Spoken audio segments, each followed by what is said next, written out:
pertama tidak patuh, ya kan, tidak patuh, tidak disiplin. Ketidakdisiplinan warga itu ada kaitannya dengan kebijakan pemerintah.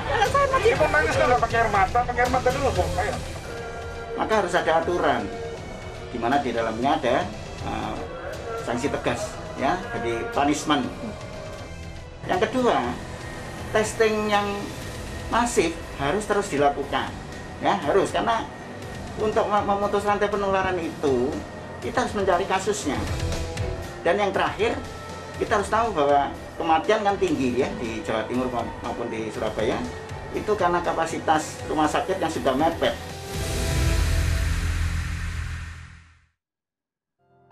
Pemirsa, kembali di Prime Show with Ira Kusno dan saya masih bersama Wakil Gubernur Jawa Timur Emil Dardak. Mas Emil tadi menyaksikan bersama dari epidemiolog UNER Windu Purnomo, Pak Windu ya. Kalau tadi ada 3 hal, tidak disiplin warga, kemudian kurang tegas dari pemerintah daerah dan juga kapasitas rumah sakit. Soal ketegasan tadi sudah dijawab oleh Mas Emil soal sanksi. Nah, kapasitas rumah sakit, Mas, ini juga jumlah dokter yang meninggal ini makin banyak. Sebenarnya apa yang mau dilakukan oleh Pemda Jawa Timur, terutama di kota Surabaya begitu ya nantinya, supaya soal kapasitas rumah sakit dan nakes ini bisa tertangani? Baik, saya jawab soal tadi rumah sakit ya, kita fokus ya. Jadi begini, kita pertama rumah sakit sekarang dibagi jadi 2. Ada yang menangani COVID, tapi di bagian rumah sakit yang lain ada yang menangani non-COVID. Nah, memang rumah sakit yang mulai menerima pasien COVID itu kemudian perlu meningkatkan kapasitas COVID-nya. Kenapa demikian? Ini adalah untuk memastikan bahwa dia tidak kemudian utilisasi bednya terlalu tinggi. Ini hasil diskusi kami dengan pimpinan koordinator rumah sakit BUMN se-Indonesia. Kita tanya beliau, saya tanya, Bu, kenapa? Emang kalau ditingkatkan bednya ini bagaimana kaitannya dengan pasiennya, kan buffer stok itu untuk apa? Itu penting karena kalau kita rumah sakit itu kapasitasnya mepet-mepet, walaupun cukup tapi mepet, begitu ada pasien baru, dia mau masuk ke kamar, maka kamarnya harus dibenahi dulu, kemudian pasien ini keluar, ini baru masuk, ini menciptakan waiting time yang berbahaya. Tetapi kalau ada bed yang memang tidak terpakai gitu ya, ini bukan mubazir, tetapi ini memungkinkan supaya begitu ada pasien baru langsung masuk tanpa menunggu kemudian proses transisi yang lama dari pasien sebelumnya. Ini hanya satu contoh. Nah, maka dari itu rumah sakit, baik itu rumah sakit provinsi, rumah sakit lapangan di Indrapura, rumah sakit BUMN yang ada 17 di seluruh Jawa Timur, semuanya ini sedang meningkatkan dan telah meningkatkan kapasitas rawat COVID-19-nya. Jadi proporsi alokasinya diperbanyak di COVID, tujuannya adalah supaya itu tadi. Nah, apabila ini terlaksana akan mengurangi exposure kepada mereka yang ada di blok COVID. Nah, bagaimana dengan yang di non-COVID? Ini juga yang penting. Jangan sampai kemudian yang di non-COVID ini terpapar. Ini sebabnya ketersediaan APD juga penting baik bagi mereka yang tidak menangani pasien non-COVID.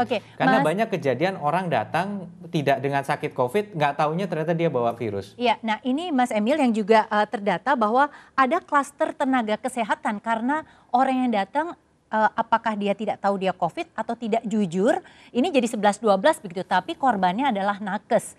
Padahal sudah banyak sosialisasi rasanya juga di Pemda Jawa Timur melibatkan banyak tokoh untuk kasih tahu bahwa tidak apa-apa mengatakan bahwa dia kena COVID misalnya karena kalau tidak membahayakan orang lain. Apalagi yang mau dilakukan Mas untuk membuka mata masyarakat bahwa ini harus kita tanggulangi bersama begitu. Saya rasa dalam penanganan pasien non-COVID, protokol COVID juga dilakukan. Saya dengar kok di rumah sakit sekarang siapapun yang datang kita assume dia COVID. Artinya kita tindakan-tindakan yang melibatkan proximity yang terlalu dekat, diagnosa yang terlalu berbahaya bagi dokter itu jangan. Dokter gigi aja pakai hazmat sekarang. Oke, baik. Mas, ini selain itu menunjukkan Surabaya, bahwa dia melakukan proteksi maksimal. Iya, selain Surabaya, ini Kota Malang kan juga mengalami peningkatan kasus positif karena klaster keluarga. Ada di Mergosono dan Binor begitu ya Mas ya. Ini kenapa bisa kejadian? Apakah kemudian dari Pemkotnya sendiri kurang tanggap begitu atau menjadi lebih longgar karena ekonominya harus berjalan? Kalau keluarga, ini yang sulit makanya. Kita katakanlah mengawasi nih ya. tempat umum, tempat makan. Karena kan sudah ada survei baru yang keluar nih dari Persakmi. Meningkat bagus lah dibandingkan waktu PSBB tahap 1 selesai, tingkat kepatuhannya ini sebenarnya lebih bagus pada tanggal 24 sampai 26 Juni. Tetapi di tempat makan masih banyak yang melanggar physical distancing dan sebagainya. Tapi kalau keluarga itu begitu dia pulang ke rumah, dia menulari keluarganya. Ini makanya sebenarnya Polda mendorong dan Kodam mendorong Kampung Tangguh Semeru itu tadi. Kampung Tangguh ini tujuannya supaya bukan hanya kita ngawasi tempat kerumunan di luar, tetapi di rumah ini juga harus ada satu tindakan cepat. Nah, sulit kita kemudian bilang di rumah juga jaga jarak sama keluarga. Mungkin nggak sih? Realistis? Nggak mungkin. Maka yang penting begitu terjadi sesuatu, cepat. Nah, ini kan cepat sebenarnya bergeraknya. Dia dari 12 kalau kita lihat nih datanya ada 21 positif, itu 12 kontak erat, 3 orang kemudian pada PDP 6 masih ditelusuri. Ini adalah bukti bahwa tracing berjalan, testing berjalan, treatment berjalan. Kalau dia gejala ringan ada ruang isolasi.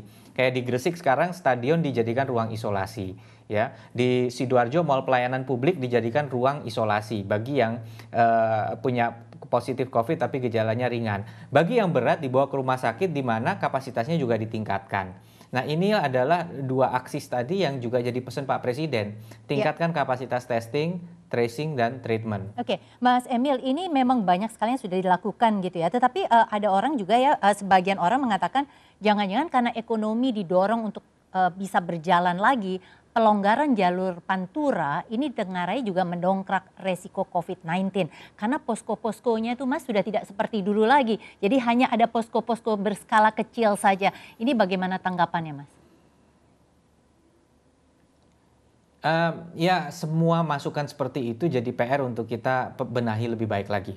Artinya kalau ada kabar bahwa ada posko yang nggak berfungsi nyampe ke kita koordinasi dengan seluruh instansi terkait agar itu dibenahi. Jadi saya tidak dalam posisi untuk mengatakan oh iya tidak atau iya, pokoknya setiap masukan kita anggap itu benar dan kita benahi. Oke, kita masuk kepada poin tadi soal tes COVID yang disampaikan juga Pak Pandu begitu ya, bahwa tes COVID ini salah satu yang harus dibuat masif. Mas Emil sempat menyatakan bahwa ini angkanya memang coba dinaikkan. Apakah memang tes yang dilakukan sudah sesuai harapan atau masih perlu ditingkatkan Mas? Bukan cuma tesnya tapi jumlah labnya misal ditambah. Ya begini, kita mengejar sebanyak-banyaknya sekarang dengan harapan supaya, kan ada dua rumusnya ya. Satu adalah kurangi penyebaran dengan mengontrol kegiatan-kegiatan yang berbahaya.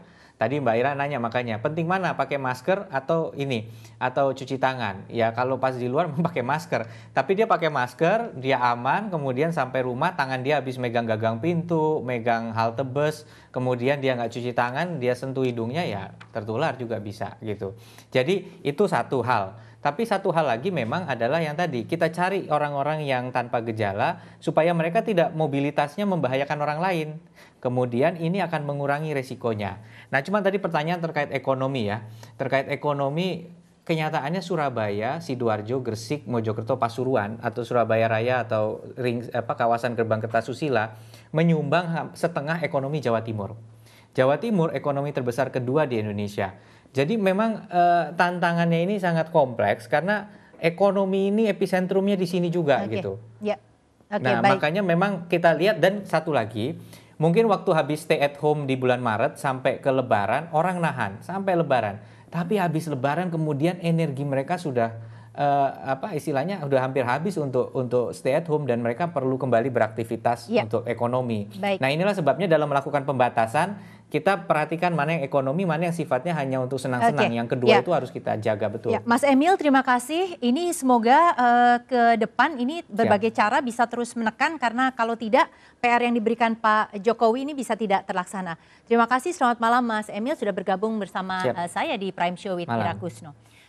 Pemirsa, tidak hanya Jawa Timur, persebaran di Jawa Tengah pun meningkat. Klaster baru tersebut diantaranya berasal dari 3 perusahaan di Semarang dan panti jompo di Rembang. Saya akan kembali sesaat lagi sesudah jeda komersial berikut ini.